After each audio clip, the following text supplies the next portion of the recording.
ಮಾಧ್ಯಮದವರೆಲ್ಲರಿಗೂ ನಮಸ್ಕಾರ. ನಾನು ಇವತ್ತು ಈ ವಿಡಿಯೋನ ತಮ್ಮಗಳಿಗೆ ಕಳಿಸ್ತಾ ಇದ್ದೀನಿ. ಏನಕ್ಕೆ ಅಂತ ಹೇಳಿದ್ರೆ, ಒಂದು ವಿಷಯ ತಮಗೆ ಗೊತ್ತಿದೆ.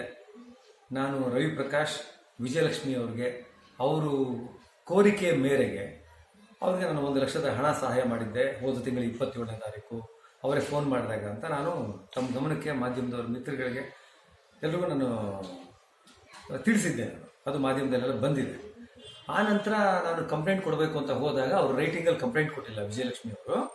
ಹಾಗಾಗಿ ನಾನು ಬೇಡ ಕೊಡೋದು, ಒಂದು ವೇಳೆ ಅವರು ತೊಗೊಂಡ್ರೆ ಲೀಗಲ್ ಆಗೇನೋ ಅವರು ಹೋಗ್ತಾರೆ ಅಂತ ಹೇಳಿದ್ರೆ ನಾನು ಲೀಗಲ್ ಆಗೇನೆ ಹೋಗ್ತೀನಿ ಅಂತ ನಿಮಗೆ ಹೇಳಿದ್ದೆ.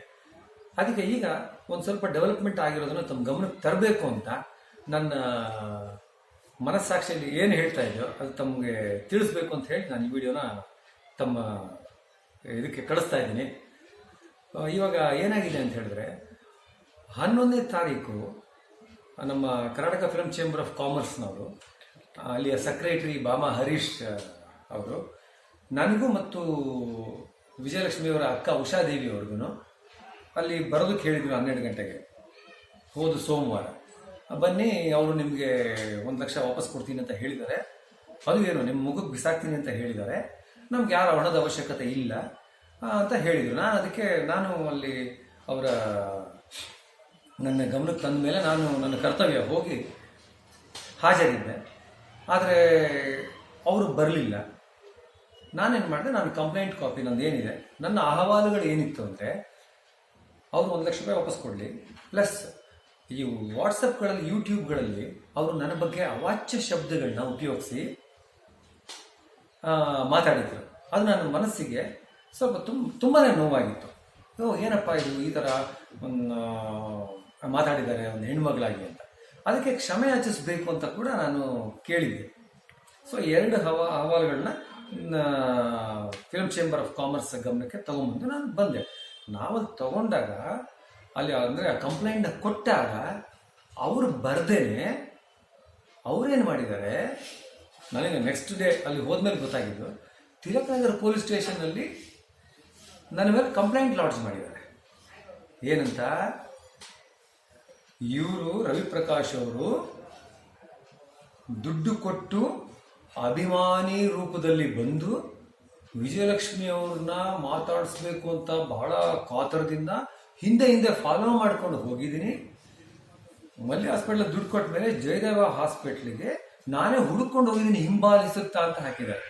ಹಿಂಬಾಲಿಸ್ತಾ ಹೋಗಿ ಅವ್ರಿಗೆ ಕರೆ ಮಾಡಿ, ಉಷಾದೇವಿ ಅವರಿಗೆ ನಿಮ್ಮ ವಿಜಯಲಕ್ಷ್ಮಿ ಅವ್ರ ಹತ್ರ ಮಾತಾಡ್ಬೇಕು ನಾನು ಅಂತ ಪದೇ ಹಿಂಸಿಸ್ತಾ ಇದ್ದಂತೆ. ಸಂಬಂಧಿಕರನ್ನೆಲ್ಲ ಮನೆಗೆ ಕರ್ಕೊಂಡೋಗಿ ಯಾವುದಕ್ಕೆ ಹಾಸ್ಪಿಟ್ಲಿಗೆ ಕರ್ಕೊಂಡೋಗಿ ಮಾತಾಡಿಸ್ತಾ ಇದ್ದಂತೆ. ಅವ್ರಿಗೆ ಇಷ್ಟ ಇಲ್ಲದೆ ಇದ್ರು ಈ ಥರ ಸುಳ್ಳು ಆರೋಪ. ಆಮೇಲೆ ಏನು ಅವ್ರು ಇನ್ನೊಂದೇನು ಹೇಳಿದ್ದಾರೆ, ರಿಲೇಟಿವ್ಸ್ನೆಲ್ಲ ಕರ್ಕೊಂಡ್ಬಂದಿದ್ದಾರೆ, ಮತ್ತೆ ಅಲ್ಲಿ ಆಸ್ಪತ್ರೆಗೆ ಬಂದು ನನಗೆ ತೊಂದರೆ ಕೊಡ್ತಾಯಿದ್ರು. ಆಮೇಲೆ ನಾನು ಆ ಆಸ್ಪತ್ರೆನ ಬಿಟ್ಟು ಸಾಗರ್ ಅಪ್ಪದಾಗ ಹೋದರೆ ಅಲ್ಲೂ ನೀವೆಲ್ಲಿದ್ದೀರಾ ಅಂತ ಮತ್ತೆ ಮೆಸೇಜ್ ಹಾಕಿ ಅಲ್ಲೂ ತೊಂದರೆ ಕೊಡೋದಕ್ಕೆ ಬರ್ತಾಯಿದ್ರು ಅಂತ ಸುಳ್ಳು ಹೇಳಿಕೆ ಕೊಟ್ಬಿಟ್ಟು ನನ್ನ ಹಿಂದೆ ಹಿಂಬಾಲಿಸ್ತಾ ಇದ್ದಾರೆ ಅಂತ ತಿಲಕನಗರ ಪೊಲೀಸ್ ಸ್ಟೇಷನಲ್ಲಿ ಕಂಪ್ಲೇಂಟ್ ಕೊಟ್ಟಿದ್ದಾರೆ. ನನಗೆ ಇನ್ಸ್ಪೆಕ್ಟರ್ ಕರೆದ್ರು, ಈ ಥರ ಆಗಿದೆ ಅಂತ ಹೇಳಿದ್ರು. ಓಕೆ ಸರ್, ಇದು ಸುಳ್ಳು ದೂರು ಅಂತ ಹೇಳಿ ನಾನು ಗಮನಕ್ಕೆ ತಗೊಂಬಂದೆ. 1 ಪಾಯಿಂಟ್ ಆದಮೇಲೆ ಮತ್ತೆ ವಾಟ್ಸಪ್ ವಿಡಿಯೋಗಳು 12ನೇ ತಾರೀಕು ಬರುತ್ತೆ, 13ನೇ ತಾರೀಕು ಬರುತ್ತೆ. ಏನಂತ ಬರುತ್ತೆ, ರವಿ ಪ್ರಕಾಶ್ ಅವರು ಅರೆಸ್ಟ್ ಆಗಬೇಕು. ನಮಗೆಲ್ಲ ಇದು ಗೊತ್ತಿದೆ, ನಾನು ಮತ್ತೆ ಹೇಳೋದಂತಲ್ಲ. ರವಿ ಪ್ರಕಾಶ್ ಅವರು ಅರೆಸ್ಟ್ ಆಗಬೇಕು. ಅವರೊಬ್ಬರೇ ಅಲ್ಲ, ಅವ್ರ ಜೊತೆ ಇರೋ ಹೆಂಗಸು ಮತ್ತು ಅವ್ರ ಯಜಮಾನರು ಇನ್ನೊಬ್ರು, 3 ಜನ ಅರೆಸ್ಟ್ ಆಗಬೇಕು. ಅಲ್ಲಿವರೆಗೂ ನಾನು ಊಟ ತಿಂಡಿ ನೀರು ಕುಡಿಯಲ್ಲ, ನನಗೆ ಸಾಗರ ಅಪೋಲೋದಲ್ಲಿ ಇದ್ದೀನಿ ಅಂತೆಲ್ಲ ಹೇಳ್ಕೊಂಡು ಬೆಳಗ್ಗೆ ಒಂದು ವಿಡಿಯೋ, ಸಂಜೆ ಒಂದು ವಿಡಿಯೋ. ಏನಪ್ಪ ಇದು, ಅರೆಸ್ಟ್ ಆಗೋದಕ್ಕೆ ಇಷ್ಟೊಂದು ಪ್ರೆಷರ್ ಕೊಡ್ತಾ ಇದ್ದೀರಾ, ಅರೆಸ್ಟ್ ಆಗೋದು ನಾವೇನು ಮಾಡಿದ್ದೀವಿ ಅನ್ನೋ ಥರ ನಮ್ಮ ಮನಸ್ಸಿನಲ್ಲಿ ಬರ್ತಾ ಇತ್ತು. ನಾವೇನು ಮಾಡಿದ್ದೀವಿ, ಹೌದಾ, ಇನ್ಸ್ಪೆಕ್ಟರ್ ಹತ್ರ ಹೋಗಿದ್ದೀವಿ, ಎಕ್ಸ್ಪ್ಲನೇಷನ್ ಕೊಟ್ಟಿದ್ದೀವಿ, ಅದು ನಡೀತಾ ಇದೆ, ಅದ್ರದ್ದೇನು ತೊಂದರೆ ಇಲ್ಲ. ಆಮೇಲೆ ನಾನು ಏನಪ್ಪ ಇದು ಈ ಥರ, ನಾನು ಚೇಂಬರಿಗೆ ಬಂದು ಕಂಪ್ಲೇಂಟ್ ಕೊಟ್ಟಿದ್ದಕ್ಕೆ ರಿಪ್ಲೈ ಇಲ್ಲ, 1 ಲಕ್ಷ ರೂಪಾಯಿ ಕೊಡ್ತಾನೂ ಇಲ್ಲ. ನಿಮಗೆ ಕೊಡ್ತೀವಿ ವಾಪಸ್, ನಿಮ್ಗೆ ಬೇಡ ನಿಮ್ಮ ದುಡ್ಡು ಅಂತ ಹೇಳಿದವರು ಕೊಡ್ಬೇಕಾದ್ರೆ ಕೊಡ್ತಾ ಇಲ್ಲ, ಕ್ಷಮೆ ಕೇಳ್ತಾ ಇಲ್ಲ. ಇವ್ರಿಗೆ ಬೇಕಾದ ವಿಡಿಯೋಗಳನ್ನ ಅಪ್ಲೋಡ್ ಮಾಡ್ಕೊಂಡು ಹೋದರೆ ನಾವು ತುಂಬ ಸಂಸ್ಕಾರವಂತರು, ತುಂಬ ಘನತೆ ಇದೆ, ಒಳ್ಳೆ ಬ್ಯಾಕ್ಗ್ರೌಂಡ್ ಇದೆ ನಮಗೆ. ನಮ್ಮಂಥವ್ರಿಗೆ ಎಷ್ಟು ನೋವಾಗ್ಬೋದು. ಅದಕ್ಕೆ ನಾನೇನು ಮಾಡಿದೆ, ಓಹೋ ನಮ್ಮ ಫಿಲಮ್ ಚೇಂಬರಲ್ಲಿ ಕೊಟ್ಟಿದ್ದ ಕಂಪ್ಲೇಂಟ್ ಸೇಮ್ ಏನಿದೆ, ಇನ್ನೊಂದು ಕಂಪ್ಲೇಂಟನ್ನು ನನಗೆ ಹಣ ಕೊಡ್ತೀನಿ ಅಂತ ಹೇಳಿ ಅವರು ಕೊಟ್ಟಿಲ್ಲ. ಮತ್ತು ಅವಾಚ್ಯ ಶಬ್ದದಿಂದ ನನ್ನನ್ನು ನಿಲ್ಲಿಸಿದ್ದಾರೆ, ವಿಡಿಯೋದಲ್ಲಿ ಅಪ್ಲೋಡ್ ಮಾಡ್ತಾ ಇದ್ದಾರೆ ಅಂತ ಹೇಳಿ ನಾನು ಚನ್ನಮನೆಕೆರೆ ಅಚ್ಚುಕಟ್ಟು ಪೊಲೀಸ್ ಠಾಣೆಗೆ ಒಂದು ದೂರನ್ನು ಕೊಟ್ಟೆ. ಯಾರ ಮೇಲೆ? ವಿಜಯಲಕ್ಷ್ಮಿ ಅವ್ರ ಮೇಲೆ, ಪ್ಲಸ್ ಅವ್ರ ಅಕ್ಕ ಉಷಾದೇವಿ ಅವ್ರ ಮೇಲೆ. ಈಗೇನಾಗಿದೆ ಅಂದರೆ ಅವ್ರ ಮೇಲೆ ಚನ್ನಮನೆಕೆರೆ ಅಚ್ಚುಕಟ್ಟು ಪೊಲೀಸ್ ಸ್ಟೇಷನಲ್ಲಿ FIR ಆಗಿದೆ. 2 ಅಫೆನ್ಸ್, 420 ಕೇಸು, ಅದೇ ಚೀಟಿಂಗ್, ದುಡ್ಡು ಕೊಡ್ತೀನಿ ಅಂತ ಹೇಳಿ ಕೊಟ್ಟಿಲ್ಲ, ಪ್ಲಸ್ 504 ಅದು ಕ್ರಿಮಿನಲ್ ಇಂಟಿಮಿಡೇಷನ್. ಒಬ್ಬ ಮನುಷ್ಯನ ಘನತೆಗೆ, ಒಬ್ಬ ಒಂದು ಮನಸ್ಸಿನ ಶಾಂತಿಗೆ, ನೆಮ್ಮದಿಗೆ ಪಬ್ಲಿಕ್ಕಲ್ಲಿ ಹಾಳು ಮಾಡಿದ ಮೇಲೆ ಆರೋಪ, ಕ್ರಿಮಿನಲ್ ಇಂಟಿಮಿಡೇಷನ್ ಅಂತ ಇದೆ. ಆ 2 ಆರೋಪದ ಮೇಲೆ ಅವ್ರ ಮೇಲೆ FIR ಆಗಿದೆ. ಈ ವಿಷಯನ ನಾನು ನಿಮಗೆ ಗಮನಕ್ಕೆ ತರಬೇಕಾಗಿತ್ತು. ಅದಕ್ಕೋಸ್ಕರ ಈಗ ಅವ್ರ ಮೇಲೆ ದಾಖಲಾಗಿರೋ ದೂರಿಗೆ ಅವ್ರೀಗ ಸ್ಟೇಷನ್ಗೆ ಹೋಗಿ ಅವ್ರು ವಿಚಾರಣೆ ಮಾಡೋದು ಅವ್ರದ್ದೇನಿದೆ ಇದೆ, ಅದು ಮಾಡ್ಕೊಳ್ಳಿ. ಅವ್ರು ಲೀಗಲಾಗಿ ಅವ್ರೇನು ಪೊಲೀಸ್ ಸ್ಟೇಷನ್ಗೆ ಹೋದ್ರು, ನಾನು ಅವತ್ತೇ ಹೇಳಿದ್ದೆ ಅವ್ರ ಮೇಲೆ ನಾನು ಹೋಗ್ತೀನಿ, ನಾನು ಪ್ರತಿಯೊಂದು ಡಾಕ್ಯುಮೆಂಟ್ಸ್ ಕೊಟ್ಟಿದ್ದೀನಿ ನಿಮಗೆ. ನಾನು ತೋರಿಸ್ಬೇಕಂತ ಹೇಳಿದ್ರೆ ಅವ್ರು ಹೇಳಿರೋ ಪ್ರಕಾರ ಏನಂದರೆ, ಸುಳ್ಳು ದೂರಿನಲ್ಲಿ ನಾವು ಹಿಂದೆ ಹೋಗ್ತಾ ಇದ್ವಿ ಅಂತ. ಅದಕ್ಕೆ ನನ್ನ ಹತ್ರ ಡಾಕ್ಯುಮೆಂಟ್ಸ್ ಇದೆ, ಕಂಪ್ಲೇಂಟ್ ಕಾಪಿ ಕೊಟ್ಟಿದ್ದೀನಿ ಇಡೀ ಪೊಲೀಸ್ ಸ್ಟೇಷನಲ್ಲಿ. SMS ಕಾನ್ವರ್ಸೇಷನ್ಸ್ ಇದೆ. ಅವ್ರು ಹೇಳ್ತಾರೆ SMS ಕಾನ್ವರ್ಸೇಷನ್ಸು ನಾನು ನೀಟಾಗಿ ಪ್ರತಿಯೊಂದು ಏನೇನಂದರೆ ನಾವೇ ಹಿಂಬಾಲಿಸ್ಕೊಂಡು ಹೋದ್ವಿ ಅಂತ ಕಂಪ್ಲೇಂಟ್ ಕೊಡ್ತಾರೆ. ನಾನು ಇದೆಲ್ಲ ದಾಖಲಾತಿಗಳನ್ನ ಕೊಟ್ಟಿದ್ದೀನಿ ನೋಡಿ. Please come to Jayadeva hospital ಅಂತ ಅವರೇ ಮೆಸೇಜ್ ಹಾಕ್ತಾರೆ. Please come to Jayadeva hospital ಅಂತ 2 ಸರಿ ಮೆಸೇಜ್ ಹಾಕ್ತಾರೆ. ನಾನು ಮಾತಾಡೋ ಪರಿಸ್ಥಿತಿ ಇಲ್ಲ ಅಂತ ನಾನು ಹಾಕ್ತೀನಿ 2 ಸರಿ. ಒಂದು, ನಮ್ಮ ತಾಯಿ ಜೊತೆ ಬನ್ನಿ, ನಮ್ಮ ತಾಯಿ ಜೊತೆ ಇರಿ ನೋಡಿ. Sir, you can come in the ICCU and be with ಅಮ್ಮ, we are coming down sir ಅಂತಾರೆ. ನಾನು ಹಿಂಬಾಲಿಸ್ಕೊಂಡು ಹೋದರೆ ಅವ್ರು ಯಾಕೆ ನನ್ನನ್ನು ಮಾತಾಡಿಸ್ಬೇಕು? ನನಗೆ ಹಿಂಬಾಲಿಸ್ಕೊಂಡು ಹೋಗ್ಬೇಕಾ ನಾನು ಹೆಣ್ಮಕ್ಳನ್ನ? ಅಯ್ಯೋ, ನಾವು ಎಲ್ಲೋ ಇದ್ದೀವಿ, ಪ್ರತಿಯೊಂದು ಡಾಕ್ಯುಮೆಂಟ್ಸ್ ಕೊಟ್ಟಿದ್ದೀನಿ, ತಿಂಡಿ ಊಟ ಕೊಟ್ಟಿರೋದಕ್ಕೆ ಎಲ್ಲದಕ್ಕೂ ಹೇಳ್ತಾರೆ. ಆಮೇಲೆ ಅವರೊಂದು ಹೆಣ್ಮಗಳಾಗಿ ನೋಡಿ, ಮಿಸಸ್ ಸತ್ಯ ಅಂತ ಹೇಳ್ತಾರೆ. ಮಿಸಸ್ ಸತ್ಯ ಅವರು ಅಂದರೆ ನಿಮ್ಮ ತಂಗಿ ಮಿಸಸ್ ಸತ್ಯ ಅವರು ತಿಂಡಿ ಎಲ್ಲ ಕೊಟ್ಟಿದ್ದಾರೆ, ನಾವು ಋಣ ತೀರ್ಸೋಕ್ಕಾಗಲ್ಲ ಅಂತ ಹೇಳ್ತಾರೆ. ನೋಡಿದ್ರೆ ವಿಡಿಯೋ ರೆಕಾರ್ಡಿಂಗ್ ಮಾಡಿಬಿಟ್ಟು ಅಪ್ಲೋಡ್ ಮಾಡೋದ್ರಲ್ಲಿ ಆ ಹೆಂಗಸು ಅಂತ ಹೇಳ್ತಾರೆ. ಒಂದು ಹೆಣ್ಮಗಳಾಗಿ ಇನ್ನೊಂದು ಹೆಣ್ಮಗಳಿಗೆ ಈ ರೀತಿನ ಸಂಬೋಧಿಸೋದು, ಮಾತಾಡೋದು, ಒಂದು ಹೆಣ್ಮಗಳು ಇನ್ನೊಂದು ಹೆಣ್ಮಗಳಿಗೆ ಮರ್ಯಾದೆ ಕೊಡಬಾರ್ದ? ಇದನ್ನು ನಾವು ತಿಳಿಸ್ಬೇಕಾ ಒಂದು ಹೆಣ್ಮಕ್ಳುಗಳಿಗೆ? ನಾನು ಅದಕ್ಕೋಸ್ಕರ ನನಗೆ ತುಂಬ ನೋವಾಗಿ ನೋಡಿ, SMS ಆಮೇಲೆ ವಿಡಿಯೋ ರೆಕಾರ್ಡಿಂಗ್ಸ್ ಅವ್ರು ಏನೇನು ಅಪ್ಲೋಡ್ ಮಾಡಿದ್ದಾರೆ ಪ್ರತಿಯೊಂದು, ಎಲ್ಲಿಗೆ? ಯೂಟ್ಯೂಬ್ ಚಾನಲ್ಗಳಲ್ಲಿ ನಮ್ಮ ಮೇಲೆ, ನಮ್ಮ ಕುಟುಂಬದ ಮೇಲೆ, ಪ್ಲಸ್ ಅವ್ರಿಗೆ ಬೇಕಾಗಿತ್ತಲ್ಲ, ನಮಗೆ ಯಾರೂ ಇಲ್ಲ. ಡಾಕ್ಟರ್ ರಾಜ್ಕುಮಾರ್ ಅವರು ಮತ್ತು ಇವರು ಯಾರು ನಮ್ಮ ಪಾರ್ವತಮ್ಮ ರಾಜ್ಕುಮಾರ್ ಇದ್ದಿದ್ರೆ ನಾನು ಅನಾಥೆ ಆಗ್ತಿರ್ಲಿಲ್ಲ. ಎಲ್ಲೋದ್ರು ದರ್ಶನ್ ಅವರು, ಎಲ್ಲೋದ್ರು ಗಣೇಶ್, ಎಲ್ಲೋದ್ರು, ಯಾರಿಗೂ ನಾನು ಕಾಣಿಸ್ತಾ ಇಲ್ವಾ? ಕಲಾವಿದರು ಯಾರೂ ಇಲ್ವಾ? ನನ್ನ ಅಣ್ಣನೋ ತಮ್ಮನೋ ಅಂತ ಅಂದ್ಕೊಂಡು ಬಂದು ನಂಗೆ ಹೆಲ್ಪ್ ಮಾಡಿ ಅಂತ ಗೋಗರ್ದ ನಂಗೊಂದು ಮನೆ ಮಾಡಿಕೊಡಿ ಅಂತ ಗೋಗರ್ದ ಪ್ರತಿಯೊಂದು ಇದ್ರದ್ದೆಲ್ಲ ಟ್ರಾನ್ಸ್ಕ್ರಿಪ್ಷನ್ಸ್, ಪ್ರತಿಯೊಂದು ಯಾವ ಡೇಟಲ್ಲಿ ಏನೇನು ಅವ್ರು ಅಪ್ಲೋಡ್ ಮಾಡಿದ್ದಾರೆ ಪ್ರತಿಯೊಂದು details, video recording with transcription, ಅದ್ರಲ್ಲಿ ಯಾವತ್ತು ಏನೇನು ಆಯಿತು, ಪ್ಲಸ್ ನನಗೆ ಬೈದಿರೋದು, ಅದಕ್ಕೆ ತಕ್ಕಂತೆ ಕಾಲ್ ರೆಕಾರ್ಡಿಂಗ್ಸ್, ನನ್ನ ಹತ್ರ ಫೋನ್ ಮಾಡಿದಾಗ ಕೆಲವೊಂದು ಕಾಲ್ ರೆಕಾರ್ಡಿಂಗ್ಸ್ ರೆಸ್ಟೋರ್ ಮಾಡ್ಕೊಂಡಿದ್ದೀನಿ.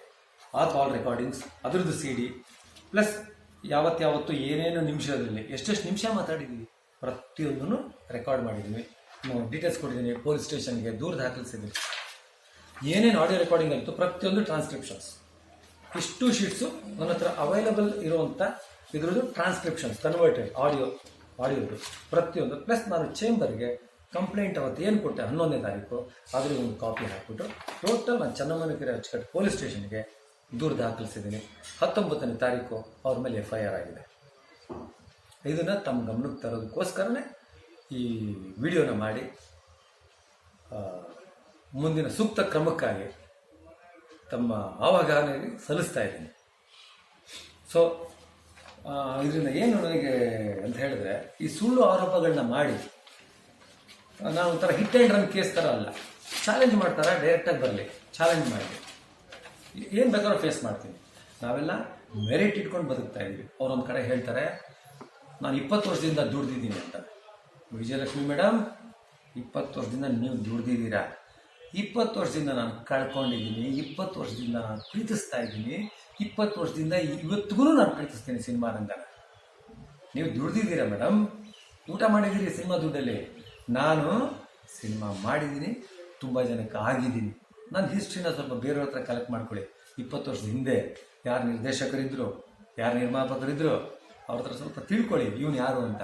ಆಮೇಲೆ ಚಾನಲ್ಗಳಿಗೆ ನೀವು ಏನಂತ ಹೇಳ್ತೀರ, ಅವ್ರನ್ನ ಕೂರಿಸ್ಕೊಂಡು ದೊಡ್ಡದಾಗಿ ಹೀರೋ ಮಾಡಿಕೊಂಡು, ನಾನು ಹೀರೋ ಆಗೇ ಬಂದಿದ್ದು, ಹೀರೋ ಆಗೇ ಇದ್ದೀನಿ. ನಾನು ಇಂಜಿನಿಯರ್ ಬೈ ಪ್ರೊಫೆಷನ್. ನಾನು ಅದಕ್ಕೂ ಗೌರವ ಕೊಡ್ತೀನಿ, ಸಿನಿಮಾಗೂ ಗೌರವ ಕೊಡ್ತೀನಿ. ಎರಡನ್ನೂ ಬ್ಯಾಲೆನ್ಸ್ ಮಾಡ್ಕೊಂಡು ಹೋಗ್ತಾ ಇದ್ದೀನಿ ಮೇಡಮ್. ನಿಮಗೆ ಸಿನಿಮಾ ಬಿಟ್ಟರೆ ಬೇರೆ ಏನೂ ಗೊತ್ತಿಲ್ಲ ನಮಗೆ ಅಂತೀರಾ.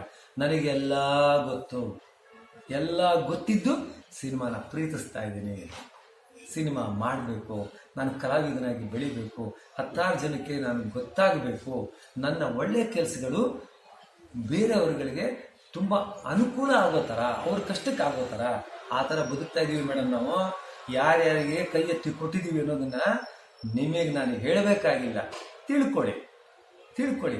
ಅದಕ್ಕೆ ನಮ್ಮನ್ನು ಇವತ್ತಿಗೂ ದೇವರು ಚೆನ್ನಾಗಿಟ್ಟಿದ್ದಾನೆ. ನನ್ನನ್ನು ಯಾರೋ ಕೂರಿಸ್ಕೊಂಡು ಹೀರೋ ಮಾಡಿದ್ರಲ್ಲ, ಏನು ಚಾನಲ್ನವ್ರಗಳಿಗೆ ಗೊತ್ತಿಲ್ವಾ? ಮಾತಾಡಿಸ್ಬೇಕಾದ್ರೆ ಒಬ್ಬ ಮನುಷ್ಯನ ವ್ಯಕ್ತಿತ್ವ ಏನು ಅಂತ? ಒಬ್ಬ ಮನುಷ್ಯನ ವ್ಯಕ್ತಿತ್ವ ಗೊತ್ತಿರಲ್ವ ಅವ್ರಿಗೆ? ಅವ್ರೇನು ಅಷ್ಟ ನೀವು ಗೊತ್ತಿದ್ದಾರೆ ಚಾನಲ್ನವರು. ಏನು ಮೇಡಮ್, ಇರಲಿ, ನಿಮ್ಗೆ ಒಳ್ಳೇದಾಗಲಿ, ಆರೋಗ್ಯ ಚೆನ್ನಾಗಾಗಲಿ. ನಿಮ್ಗೆ ಏನೇ ಇದ್ರೂ ಫೈಟ್ ಮಾಡೋಣ. ಒಂದು ಹೆಣ್ಣು ಮಗಳಿಗೆ ಅನ್ಯಾಯ ಆಗಬಾರ್ದು. ನಿಮ್ಮಂತೆ ನೀವು ಫೈಟ್ ಮಾಡಿ. ನಾನು ಹೆಣ್ಣು ಮಗಳಿಗೆ ಅನ್ಯಾಯ ಮಾಡಿಲ್ಲ ಅಂತ ನಾನು ಫೈಟ್ ಮಾಡ್ತಾ ಇದ್ದೀನಿ. ಎಲ್ರಿಗೂ, ಎಲ್ಲ ಹೆಣ್ಮಕ್ಳಿಗೂ ಗೌರವಪೂರ್ವಕವಾಗಿ ನಾನು ಈ ಮಾತನ್ನು ಹೇಳ್ತಾ ಇದ್ದೀನಿ. ನಾವು ಹೆಣ್ಮಕ್ಳುಗಳಿಗೆ ತುಂಬ ಗೌರವ ಕೊಡ್ತೀವಿ. ಇದು ನಮ್ಮ ಸಂಸ್ಕೃತಿ, ಗೊತ್ತಾಯ್ತಾ? ನೀವು ಅದೇ ಹೆಣ್ಮಕ್ಳಿಗೆ ಗೌರವ ಕೊಟ್ರ, ನನ್ನ ತಂಗಿ ಜೊತೆಲಿ ಬಂದ್ರಲ್ಲ, ಅವರು ಅರೆಸ್ಟ್ ಆಗಬೇಕು. ಒಂದು ಹೆಣ್ಮಗಳು ಅರೆಸ್ಟ್ ಆಗಬೇಕು ಅಂತಿರಲ್ಲ. ಏನು ಹೇಳೋಣ ನಿಮ್ಮ ಬುದ್ಧಿಗೆ? ನಿಮಗೆ ಏನಿದೆ ತಲೆನಲ್ಲಿ? ನೀವಿಬ್ಬರೂ ಹೆಣ್ಮಕ್ಳಿದ್ದೀರ, ನಿಮ್ಮ ಜೊತೆಗೆ ನಿಮ್ಮ ತಾಯಿ ಬೇರೆ ಇದ್ದಾರೆ ಪಾಪ.